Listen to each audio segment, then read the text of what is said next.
If you had told me 5 years ago that my life would end up in the middle of a scandal, betrayal, and revenge, I would have laughed in your face. Back then, everything looked perfect from the outside. Picture perfect, even. I was Emma Carter, 32 years old, married to Daniel Carter, the man everyone in town called the Golden Boy. He was successful, charming, the kind of man who could walk into a room and have everyone hanging on his every word. To me, though, he was more than that. He was my high school sweetheart. We'd met when I was just 15, and he was the senior quarterback with the easy smile. I remember sitting in the bleachers, clutching my best friend's arm, whispering, "Oh my God," he looked at me. And somehow, by some miracle, he had actually noticed me. From that point on, it was always Daniel and Emma.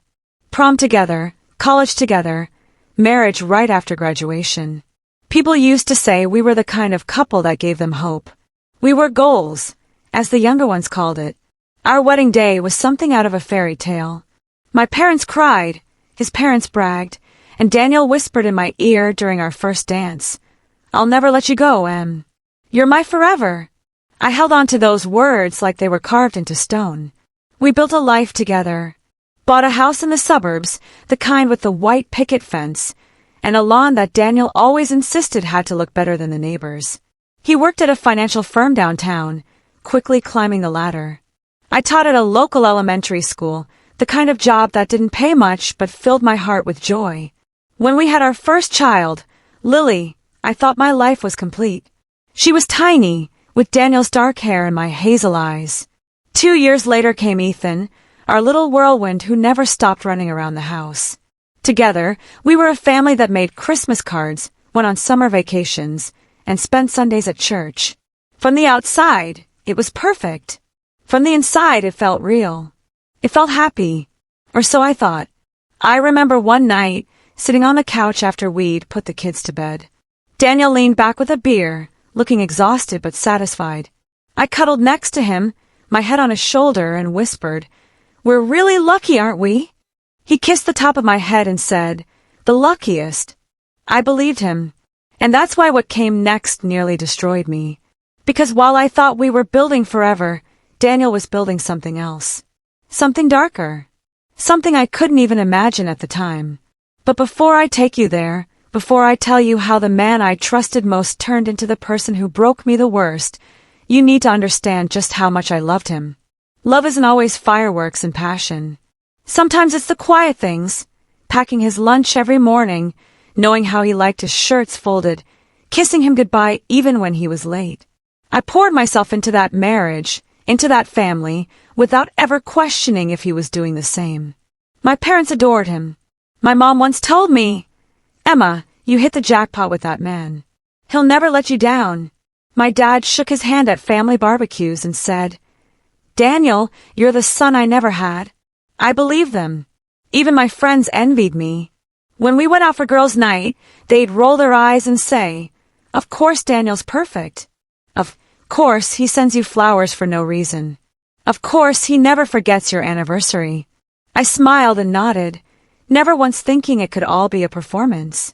Looking back now, I realized Daniel was always a little too perfect. His smile always a little too polished, his words a little too smooth. But when you're in love, you don't see the cracks. You only see the picture you want to believe in. There was one moment, though, that should have been my first red flag. It was Lily's 5th birthday party. We had rented out a little indoor playground, filled with balloons and cupcakes and 20 screaming children. Everything was chaos, but in the best way. I remember laughing, snapping photos, and trying to keep Ethan from climbing into the cake. Daniel, though, seemed distracted. He kept checking his phone, stepping outside to take calls. At one point, I caught him whispering, his voice low and sharp, before he forced a smile and came back in with a balloon for Lily. "Work?" I asked. "Yeah," he said quickly, tucking his phone back in his pocket. "Nothing to worry about, Em. Just some clients being a pain." I let it go, because that's what you do when you trust someone. But that day was the beginning of the end, even if I didn't know it yet. I've replayed the moment in my head 1,000 times, trying to pinpoint the first crack in the illusion. Maybe it was Lily's birthday. Maybe it was the late nights. Or maybe it was just the way he started pulling away, piece by piece, until the man I thought I knew became a stranger. It started small. Daniel had always worked long hours, but suddenly those hours became unpredictable. He'd leave at dawn, come home long after the kids were in bed. His excuses were always the same: big client meeting, numbers didn't add up, boss is writing me. I wanted to believe him. I did believe him, until one night when I saw the call log on his phone. We were lying in bed. He had fallen asleep with his phone buzzing on the nightstand. Normally, I would have ignored it. I'm not the type to snoop, but something in my gut, something I couldn't explain, told me to look. The name on the screen made my heart skip. Jessica M. Not a coworker I knew. Not a family friend. Just a first name and an initial. The call lasted 23 minutes. At 11:47 p.m., I set the phone down, my hand shaking. I told myself maybe it was work. Maybe Jessica M. was a client. But when I scrolled, I saw her name again. And again. Dozens of calls, often late at night, sometimes during the day when he was too busy to answer mine. My chest tightened, but I swallowed the suspicion. I told myself, don't be paranoid, Emma. Don't start a fight over nothing. So I didn't. At least, not right away. But suspicion is like poison. Once it seeps in, it spreads. Every late night felt like a lie. Every smile felt fake. And the worst part, he was still the same charming husband in front of the kids. Still tucking Lily into bed. Still wrestling with Ethan in the living room on weekends. The duality made me question my sanity. One night, about 2 weeks later, Daniel said he had to go out of town for a conference. Just 2 days, he promised. He kissed me goodbye, suitcase in hand, and told Lily and Ethan he'd bring them souvenirs. I smiled, waved him off, and then, when the door closed, I collapsed on the couch. Something in me screamed this wasn't right. So I did something I'd never done before. I called the firm he worked for. Hi, this is Emma Carter. My husband works there, Daniel Carter. I just wanted to confirm he's at the conference this week. The pause on the other end told me everything. The receptionist finally said, "Conference?" "No, ma'am, there's no conference this week. Daniel's here in the office right now.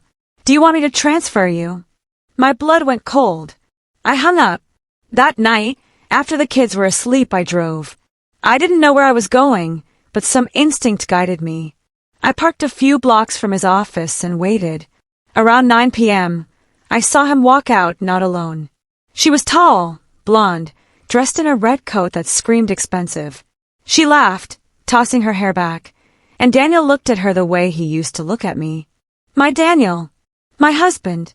He placed his hand on the small of her back as they walked to his car. My breath caught in my throat. For a moment, I couldn't move, couldn't think. It was like my body refused to believe what my eyes were seeing.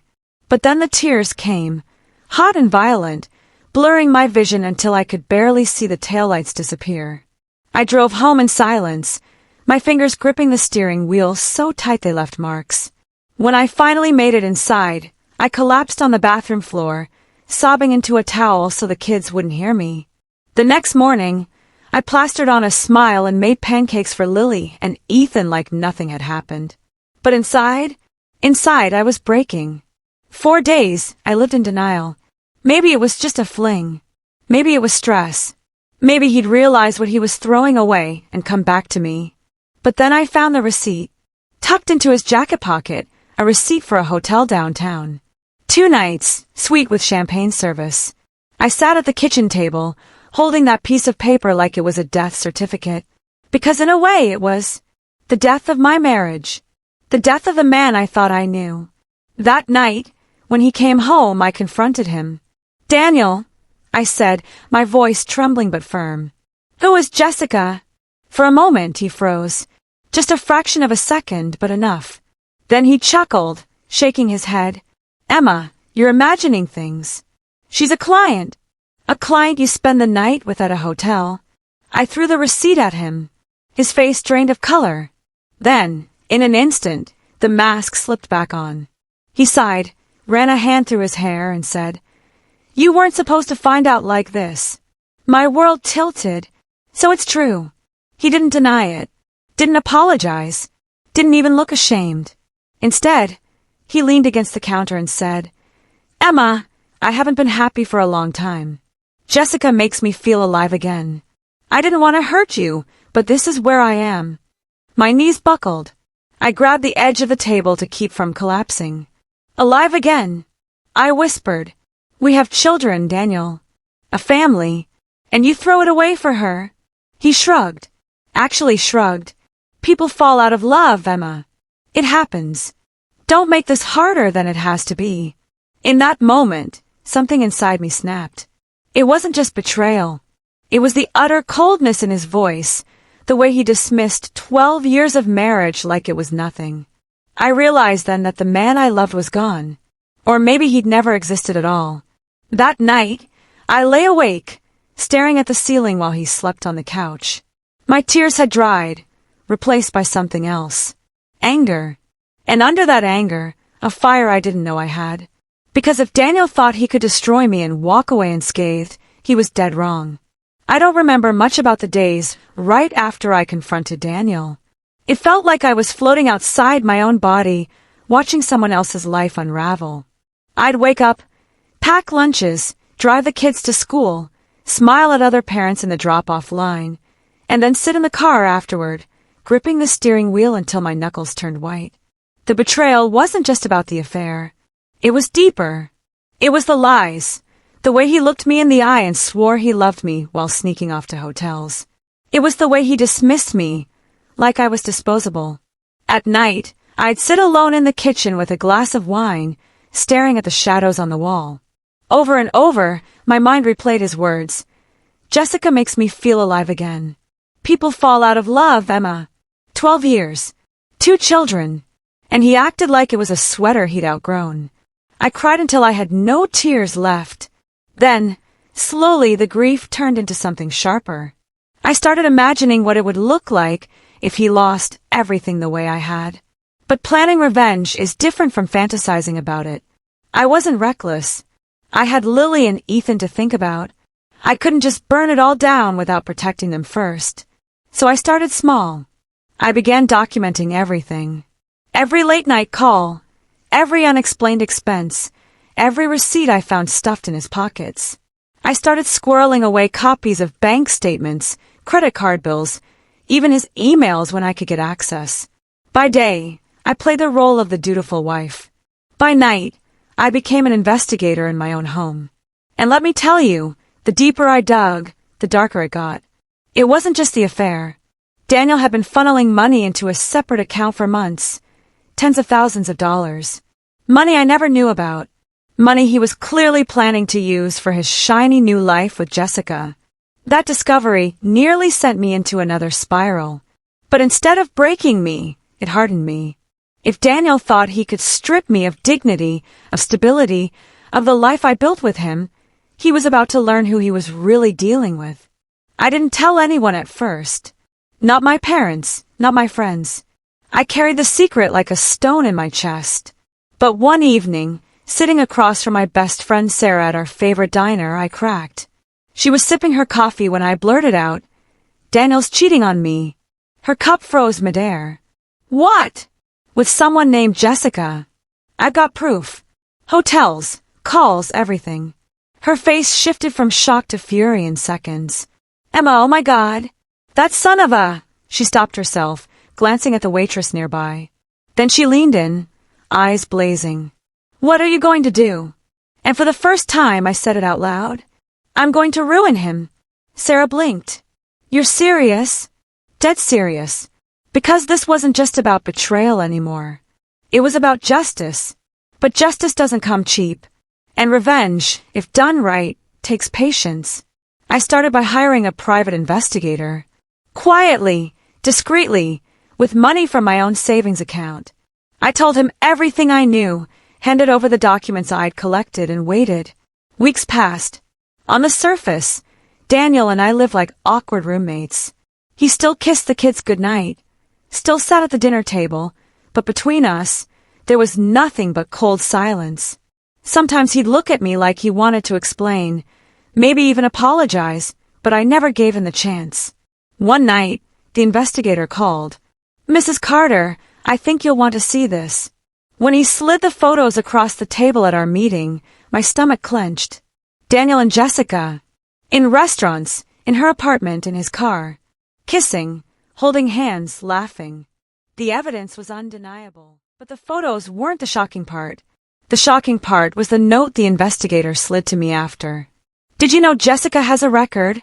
he asked. I blinked. What kind of record? Fraud. Credit card scams. Identity theft. Nothing recent, but it's there. I stared at the note, a slow smile spreading across my face for the first time in months. Because suddenly, the cracks in their perfect little affair began to show. And I realized something Daniel hadn't thought about. He wasn't upgrading. He was downgrading. He was leaving me, the woman who built his life, for a fraud with a pretty face. That night, lying awake in bed, I felt the spark of an idea. Revenge wasn't just about exposing the affair. It was about dismantling him piece by piece until he had nothing left to hide behind. I began sketching it out in my mind. Step 1, gather more evidence. Step 2, cut off his access to the family finances. Step 3, let his perfect world crash down, publicly and painfully. But I wasn't going to stop there. I wanted him to feel what I felt. The rug pulled out from under him. The humiliation of being blindsided. The sting of realizing the person you trusted most had set a trap for you. So I planned. I calculated. And the more I imagined his downfall, the more alive I felt. Because Daniel was right about one thing. Jessica made him feel alive again. But he had no idea what I was capable of when I finally came alive too. I waited. It felt like I was a coiled spring. Every inch of me bent toward one moment. One perfect, devastating blow. I'd spent months stitching together facts, receipts, photos, a ledger of lies. I'd watched Daniel cheat on me with a woman who had a criminal past and no business being trusted with my family's future. I had spreadsheets and sworn statements and a private investigator who had become my silent co-conspirator. I had patience, which for the first time in my life felt like a weapon. The first move was quiet, not flashy, not satisfying in a cartoonish way. It was surgical. I filed for separation and then, within days, asked my attorney to freeze joint accounts until temporary orders were made. People use words like cutting off to describe this moment, but it wasn't cruel. It was necessary.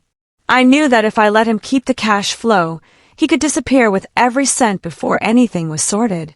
Emma, the teacher who used to worry about used textbooks and grocery sales, had become Emma the strategist. I would not be made invisible by the man who'd promised me forever. He was furious, predictably, theatrically furious. "You can't do this!" he shouted, pacing our kitchen like a man rehearsing for the courtroom he thought he would own. "You'll ruin the kids." He used the word ruin like a weapon. He assumed I would wilt. I stifled the reflex to tell him that their lives were already complicated because their father had been dishonest. Instead, I watched him rage, and I felt nothing but resolve. Legal moves alone wouldn't be enough. Daniel's charm bought him a sliver of public goodwill that could blunt most accusations. People assumed he was a hard-working provider, the type who did charity breakfasts and coached Little League. That goodwill had to be peeled away with precision. I contacted the investigator and asked him to dig into Daniel's corporate dealings, anything that could show mismanagement, favoritism, money quietly funneled to private accounts or shell companies. He found patterns, unreported consulting fees, vendors no one could verify, trips billed as client entertainment that coincided with suspicious wire transfers. When you've watched someone lie for years, you become fluent in the language of omission. Daniel's omissions were a map. He had funnels for money. He'd been redirecting company resources to private pockets, and he'd done it with the blasé confidence of someone who believed his reputation would shield him. I began to assemble a dossier. It wasn't just about revenge. It was about ensuring he couldn't erase the truth by paying a quiet settlement. Next came the public. I hired a discreet, reputable journalist I'd met through a friend. Not a tabloid screaming for clicks, but an investigative reporter who prized facts and had patience for a narrative. I handed over selected pieces of the dossier, carefully curated. The goal wasn't to smear. It was to start a pattern of scrutiny. The first article was a soft expose about corporate culture in his industry, with anonymous sources referencing nepotism and questionable expenses. The piece didn't name him. It made people look closer. It made the right people uncomfortable. Meanwhile, I had my own social campaign. Subtle, social-proof damage. I reached out to a few board members of a local charity, where Daniel was a big donor. I asked casual, pointed questions about vendor selection for their last gala. I asked whether anyone had noticed that a certain vendor, one linked back to a Shell account, had received a disproportionate share of business. People don't like scandal near their glitter. Many quietly distanced themselves. One by one, the invitations to his events thinned. Where applause used to reign, there was a polite, awkward clapping that felt like betrayal. Daniel underestimated the quiet power I had. He thought he could charm his way out of any trouble. He didn't understand that embarrassment corrodes charisma. When the second article named him indirectly, quoting a confidential filing and referencing his company's vague consulting budget, he sent a lawyered-up letter to the reporter. That only made the reporter press harder. Calls were made, subpoenas threatened. The story escalated. Then I pulled the most satisfying personal move, the one that hit him where he used to believe himself invulnerable. I contacted Jessica's landlord and quietly asked about her employment history. I didn't need to tell him everything. I simply needed a thread. We learned she'd been evicted from a string of apartments under odd circumstances. We learned a former roommate had been scammed. I didn't need to blow up her life for the sake of cruelty. My goal wasn't to destroy someone who'd been used by Daniel, but to show a pattern that made Jessica's presence less glamorous and more suspect. Daniel had traded stability for a thrill he'd convinced himself he needed. I intended to expose that trade-off as recklessness, not romance. The next step required a bit more courage and a touch of theater. I'd always loved community theater when the kids were little, remembered the way audiences leaned in during a perfect confession scene. I decided to stage something of my own, less about performance than optics.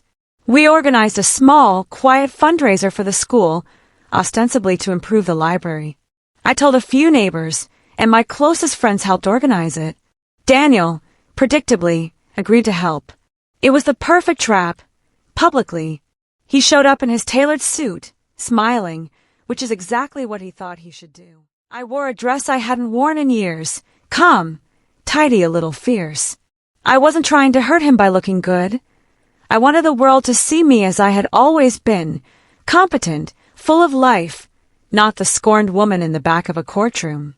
During the silent auction, I'd arranged for a surprise donation, an anonymous, sizable contribution earmarked for a trustee chair named conveniently after one of the vendors Daniel had favored.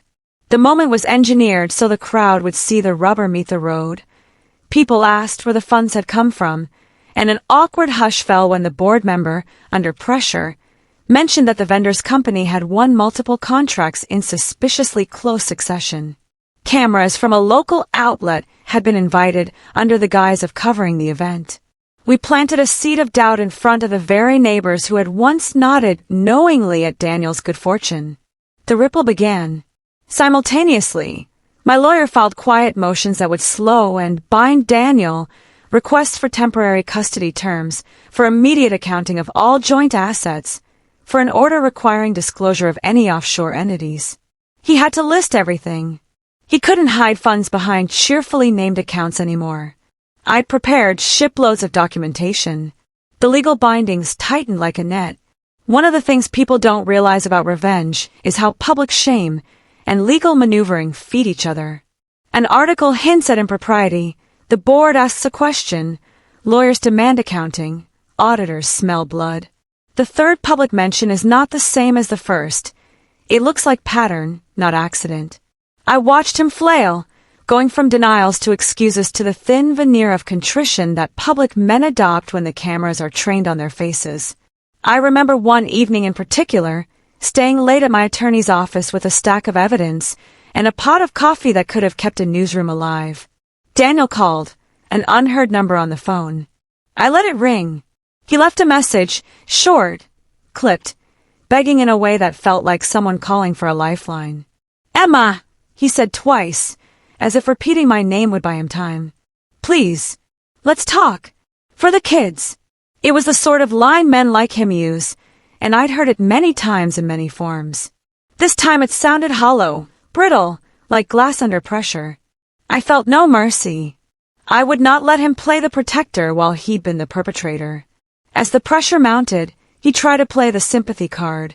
He showed up at the PDA meeting with flowers and a practiced expression of wounded dignity.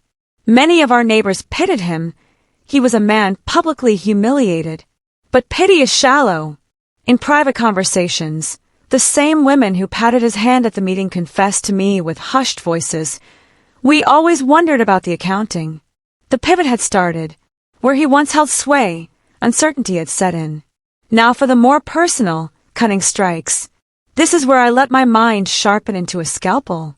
I had always been the kind of woman who left notes in lunchboxes, who kept school photos, who remembered the exact way my husband liked his coffee. That detail-oriented mindset became an asset in my plans. I knew every password he used on family accounts because he trusted me with them.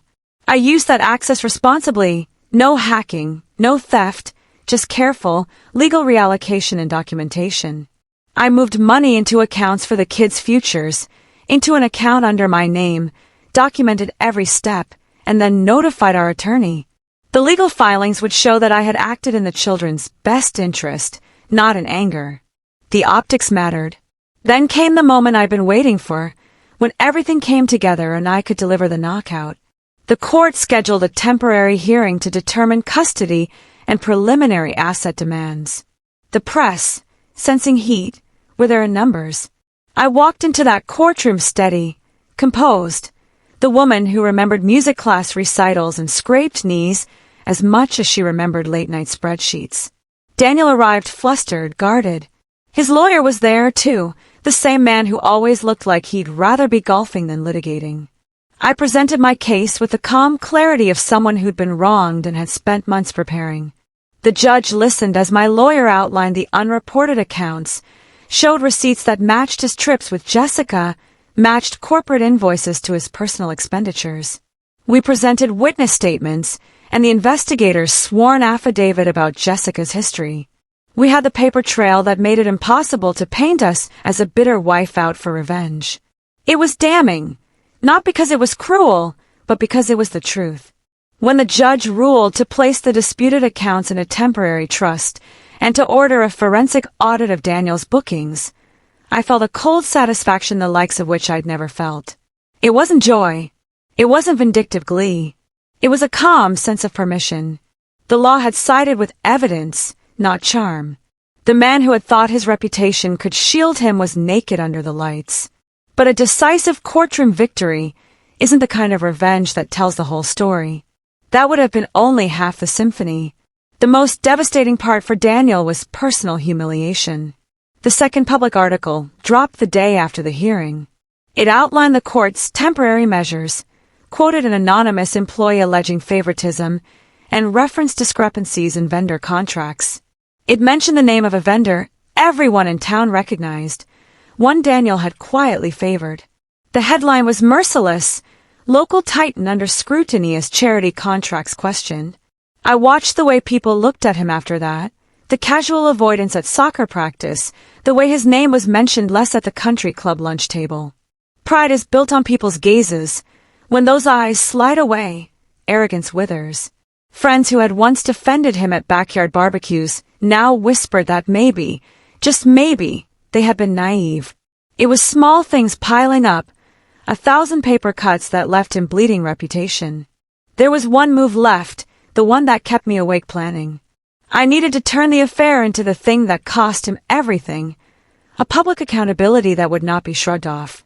I worked with the reporter to prepare a final, blow-by-blow piece. This one would not be tabloid trash.